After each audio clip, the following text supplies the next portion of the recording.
Hello दोस्तों, good evening. आप सबका स्वागत है द पीसीएस ब्लूप्रिंट चैनल में।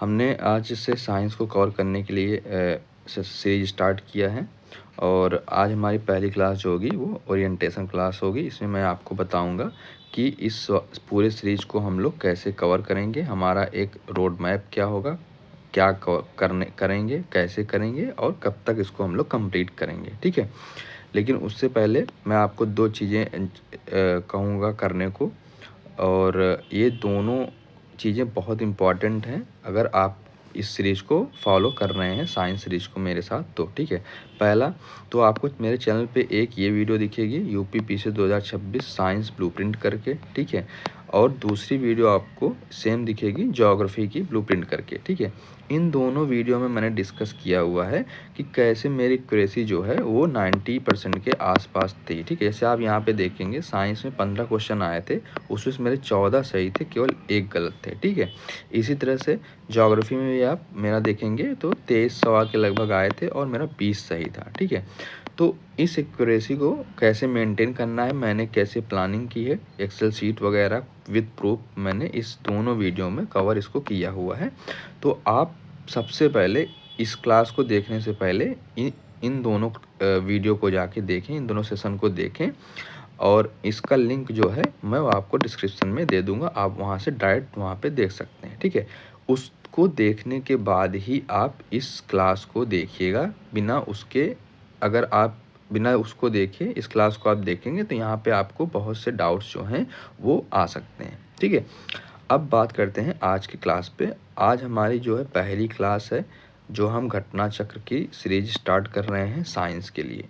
अब मुझे आपको ये बताने की ज़रूरत नहीं है कि साइंस की इम्पोर्टेंस जो है वो कितनी है, आरओ का एग्ज़ाम हो या यूपी पीसीएस प्री का एग्ज़ाम हो। ठीक है, लगभग 20 से 25 क्वेश्चन तक जो है ये साइंस से क्वेश्चन आते हैं, और अगर आप इसमें 15 प्लस नहीं स्कोर कर रहे हैं, अगर हम माने कि एक पेपर में 20 क्वेश्चन आए हुए हैं साइंस से, और अगर उसमें 15 प्लस क्वेश्चन आपके नहीं सही हो रहे हैं, तो हो सकता है आपको ये थोड़ी सी परेशानी या दिक्कत का सामना करना पड़ सकता है, क्योंकि आप अगर देखेंगे तो हर ईयर जो है कट ऑफ में लगातार आपको इंक्रीज देखने को मिलेगा, कट ऑफ जो है वो लगातार बढ़ रही है। ठीक है, तो इसलिए हम ये इसको एकदम इग्नोर नहीं कर सकते हैं, खास करके नॉन साइंस बैकग्राउंड के जो एस्पिरेंट हैं या कैंडिडेट हैं, वो इसको ये कह के इग्नोर नहीं कर सकते हैं कि बिना साइंस के भी हमारा काम चल जाएगा, हम हिस्ट्री में स्कोर कर लेंगे, हम पॉलिटी में स्कोर कर लेंगे। ठीक है,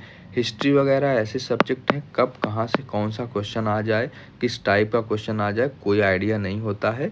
लेकिन साइंस जैसे सब्जेक्ट में कम से कम हमको ये फिक्स थीम कुछ होती हैं, वो पता होती हैं, और उनसे क्वेश्चन जो है हर साल बनते हैं। ठीक, तो इसलिए साइंस की इम्पोर्टेंट आपको समझ में आ गई होगी। अब अगर आप इस सीरीज को फॉलो कर रहे हैं मेरे साथ आज से, ठीक है, यानी 10 जनवरी से, और मैं इसको ट्राई करूँगा 30 जनवरी तक। ठीक है, 20 क्लास में मैं पूरा घटना चक्र जो है साइंस का, जिसमें फिजिक्स, केमिस्ट्री और बायोलॉजी, ठीक है, इन तीनों को कवर करने का ट्राई करेंगे हम लोग। ठीक है, अगर आपको इस बार 2026 का प्री क्वालिफाई करना है तो आप ये माइंडसेट से हटना होगा आपको कि 7 घंटे में साइंस ख़त्म, ठीक है, 8 घंटे में पॉलिटी ख़त्म। ठीक है, सबसे पहले आपको इन चीज़ों से बचना होगा। ठीक है, जिस हिसाब से क्वेश्चन लेंदी आ रहे हैं, कॉन्सेप्चुअल क्वेश्चन आ रहे हैं, और थीम से रिपीटेड ही नए क्वेश्चन आ रहे हैं, तो उसके लिए हमको सबसे ज़्यादा ज़रूरी है कि हमारे जो कॉन्सेप्ट हैं वो पहली बार एक ही बार में एक ही क्लास करने से किसी की क्लास दोबारा न देखनी पड़े। एक ही बार में अगर आपको चाहते हैं कि आपकी कॉन्सेप्ट क्लैरिटी जो अच्छी हो जाए, तो आपको ये सीरीज को ज़रूर फॉलो करना चाहिए। सेकंड चीज़, फैक्ट भी आपको यूपी पीसीएस के एग्ज़ाम में बहुत देखने को मिलेंगे, और आरओ में तो कुछ अलग ही टाइप के फैक्ट्स पूछते हैं। ठीक, तो इन चीज़ों पर भी हम लोग इस सीरीज में बात करेंगे। तो आपको अभी तक दो चीज़ें समझ में आई। पहला, इसमें हम लोग पूरा कॉन्सेप्चुअल पार्ट की क्लियर करेंगे। ठीक है, पूरी क्लैरिटी रहेगी आपको कॉन्सेप्ट की, जिससे आपकी एक्यूरेसी भी, अगर 20 क्वेश्चन आ रहे हैं तो आप 18, 17 क्वेश्चन, 19 क्वेश्चन तक सही करके आएँ। ये नामुमकिन नहीं है, ठीक है, इम्पॉसिबल नहीं है, ऐसा हो सकता है अगर एक बार आपने अच्छे से साइंस पे काम कर लिया, ठीक है। तो ये बहुत ज़रूरी है कि साइंस को हम लोग काफ़ी अच्छे से क्लियर करें, ठीक है। और अगर मैं ये कहूँ कि आपने इसके सारे वीडियो जो मैं इस सीरीज़ में कराऊँगा आपको, ठीक है, उसको अच्छे से, और जो होमवर्क मैं इस क्लास में दूँगा उसको आपने एकदम अच्छे से कवर कर लिया तो आपका साइंस में अभी तक जितनी एक्यूरेसी थी उससे मैं गारंटेड फुल कॉन्फिडेंस के साथ बोल सकता हूँ कि आपकी एक्यूरेसी और आपके मार्क्स में जो है वो इजाफा देखने को मिलेगा, ठीक है। अब हम लोग इसमें करेंगे क्या, ठीक है। इसमें हम लोग मान लीजिए सबसे पहला चैप्टर जो हमारा यहाँ पे स्टार्ट होगा, हम लोग ह्यूमन फिजियोलॉजी से स्टार्ट करेंगे। ह्यूमन फिजियोलॉजी आपको पता है कि बहुत इम्पॉर्टेंट टॉपिक है, बहुत इम्पॉर्टेंट चैप्टर है, और इसमें 7 से 8 चैप्टर इसके अंडर में आते हैं, ठीक है। उसमें सबसे पहला आपको डाइजेस्टिव सिस्टम देखने को मिलेगा। तो हमारी जो कल से पहली क्लास पढ़ने वाली होगी, क्लास कॉन्सेप्ट क्लियर करने वाली होगी, वो हम लोग डाइजेस्टिव सिस्टम से स्टार्ट करेंगे, ठीक है। इसमें मैं आपको पहले ओवरव्यू दूंगा पूरे चैप्टर का, ठीक है। जो जो चीज़ें आपको जाननी चाहिए एक कॉन्सेप्ट क्लियर करने के लिए, आपको कॉन्सेप्ट समझने के लिए, वो चीज़ें मैं आपको पहले समझाऊंगा। उसके बाद हम लोग एक एक क्वेश्चन जो IES में आए हुए हैं यानी UPSC में, और उसके बाद जो UP PCS के तमाम एग्ज़ाम होते हैं उनमें आए हुए हैं, हम लोग हर एक चैप्टर का हर एक क्वेश्चन को उसको डिटेल से पूरा हम लोग एनालिसिस करेंगे, और उसमें जो फैक्ट्स होंगे उसको हम लोग याद करेंगे, उसमें जो कॉन्सेप्ट्स होंगे उसको हम लोग समझेंगे। कुल मिला के मैं आपको अगर एक बात कहूँ तो इस क्लास को देखने के बाद, आप 1 घंटे की क्लास देखने के बाद आपको दोबारा कोई किताब या कोई नोट्स या किसी टीचर से दोबारा पढ़ने की ज़रूरत नहीं पड़ेगी। आपको सारी की सारी चीज़ें इसी क्लास में एक ही बार देखने में याद कराने की ज़िम्मेदारी मेरी होगी, ठीक है। तो ये हम लोग इस क्लास में करेंगे। और दूसरी सबसे मेन इम्पॉर्टेंट बात, ये क्लास हिंदी में भी रहेगी और इंग्लिश में भी रहेगी। आपको जो कंटेंट है इंग्लिश में देखने को मिलेगा, ठीक है। यहाँ पे आप जैसे क्वेश्चन देख रहे होंगे केवल इंग्लिश वाले हैं, यहाँ पे अभी मैं बगल में ही इसके यही सेम क्वेश्चन को हिंदी मीडियम मतलब हिंदी लैंग्वेज में भी यहाँ पे ऐड कर दूंगा इस स्लाइड में, ठीक है। तो क्लासेस जो होंगी वो हमारी हिंदी और इंग्लिश दोनों होंगी, ठीक है।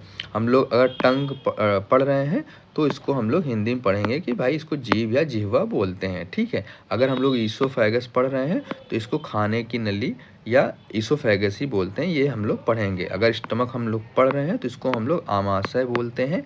तो आपको इससे समझ में आएगा कि ये क्लास आपको हिंदी और इंग्लिश दोनों मीडियम के लिए एकदम सुविधापूर्ण रहेगी, और आप इससे जो है लैंग्वेज बेसिस पे आपको इसमें कोई दिक्कत नहीं होगी, ठीक है।